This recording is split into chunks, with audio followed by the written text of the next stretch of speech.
Hi అండి, hello, అందరూ ఎలా ఉన్నారు? బాగున్నారా? నేనైతే చాలా చాలా బాగున్నాను. Welcome to Messy Mom Diaries. ఈరోజు సండే స్పెషల్గా నాకు చాలా ఇష్టమైన ప్రాన్స్ కర్రీ చేశానండి. అది ఎలా చేశానో కూడా మీ అందరికీ చూపిద్దాం అనుకుంటున్నాను. సో చూసేద్దాం రండి. ఉప్పు పసుపు వేసి కడిగి పెట్టుకున్న 1/2 kg prawns, 2 medium size onions cut చేసి పెట్టుకున్నాను. బారుగా కట్ చేసి పెట్టుకున్న 4 పచ్చిమిరపకాయలు, లవంగాయలు, చెక్క, యాలక్కాయలు, పసుపు, తగినంత ఉప్పు, 2 స్పూన్స్ కారం, 1 స్పూన్ గరం మసాలా, 1 స్పూన్ జీలకర్ర పొడి, 1 స్పూన్ ధనియాల పొడి, 2 స్పూన్స్ అల్లం వెల్లుల్లి పేస్ట్, గుప్పెడు కొత్తిమీర. ప్యాన్ పెట్టుకొని అందులో 5 టేబుల్ స్పూన్స్ ఆయిల్ వేయండి.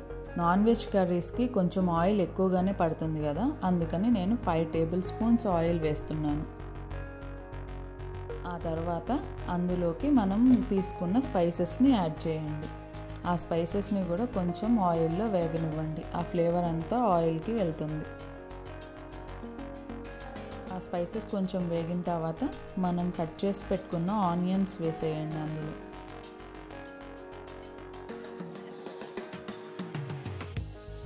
ఆనియన్స్ కొంచెం గోల్డెన్ బ్రౌన్ వచ్చేంత వరకు ఆనియన్స్ మగ్గాలి.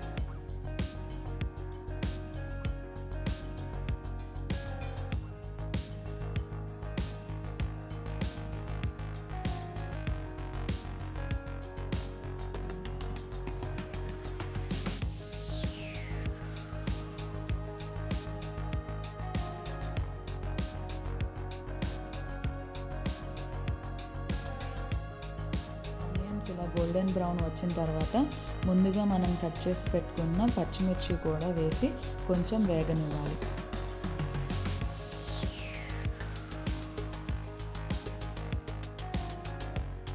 అలా పచ్చిమిర్చి వేగిన తర్వాత 2 టేబుల్ స్పూన్స్ అల్లం వెల్లుల్లి పేస్ట్ వేసి అది పచ్చివాసన పోయేంత వరకు కూడా వేయించుకోవాలి. అల్లం వెల్లుల్లి పేస్ట్ పచ్చివాసన పోయి మంచి అరోమా వచ్చేంత వరకు కూడా వేయించుకోవాలి.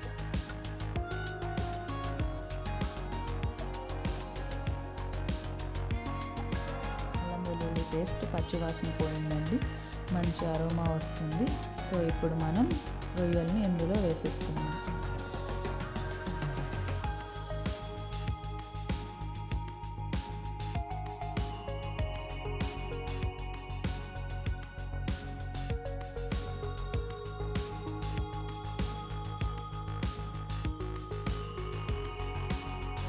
వాటర్ లేకుండా మొత్తం డ్రైన్ చేసేసి ఇందులో వేయాలి. వేసిన తర్వాత మొత్తం అంతా ఒకసారి కలుపుకొని మూత పెట్టేయాలి.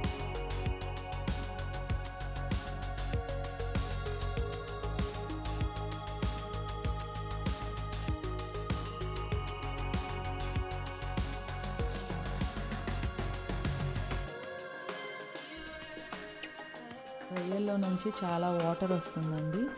సో చూసారా ఎంత వాటర్ వచ్చిందో. సో మళ్ళీ ఒకసారి కలిపేసి మళ్ళీ మూత పెట్టేసి ఆ వాటర్ అంతా కూడా రొయ్యలకి పట్టి ఇంకిపోయేంత వరకు కూడా మనం మగ్గించుకోవాలి.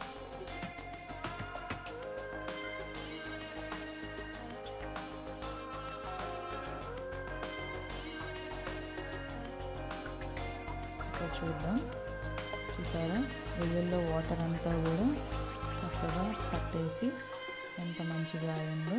సో ఇప్పుడు ఇలా ఉన్న దానిలో మనం ముందుగా పెట్టుకున్న ఉప్పు, కారం, పసుపు, ధనియాల పొడి, జీలకర్ర పొడి, పొడి మసాలా మొత్తం అన్నీ ఇందులో వేసి మళ్ళీ అంతా బాగా అన్నిటికీ పట్టేంత వరకు కూడా కలుపుకోవాలి.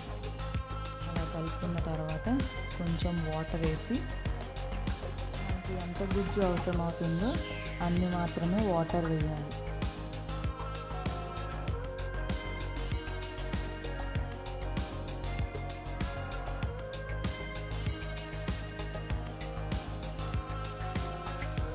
ఇప్పటి వరకు రొయ్యలు 60% ఉడికాయండి. ఇప్పుడు ఈ వాటర్లో కూడా పూర్తిగా ఉడికేంత వరకు కూడా మనం మూత పెట్టి ఉడికించుకోవాలి. 10 నిమిషాలు ఆగిన తర్వాత మూత తెరిచి చూస్తే ఎలా ఉంది, ఆయిల్ కూడా పైకి వచ్చేసింది. సో ఇప్పుడు ఒకసారి తిప్పి రొయ్య ముక్క ఉడికిందో లేదో చూద్దాం.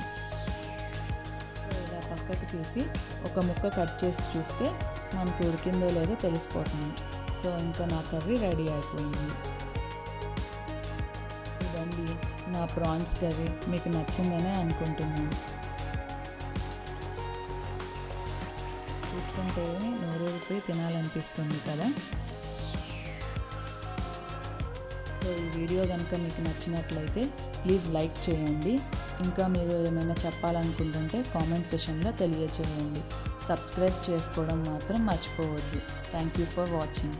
బాయ్.